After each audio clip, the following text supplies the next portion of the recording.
আসসালামু আলাইকুম।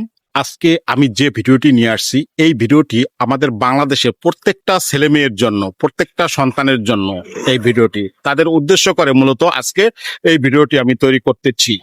আর পিতামাতার ভরণ-পোষণ 2013-র ৩ ধারায় স্পষ্টভাবে বলা আছে যে প্রত্যেকটা সন্তান তার পিতামাতার দেখাশোনা করবে, তার পিতামাতাকে খাবার-দাবার দিবে, ভরণ-পোষণ দিবে।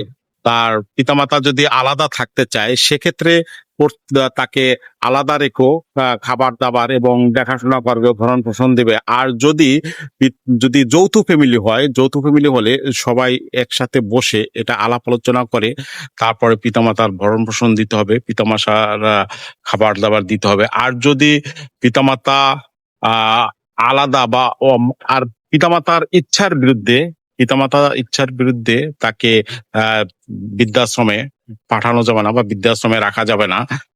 এটা আইনে স্পষ্টভাবে বলা আছে।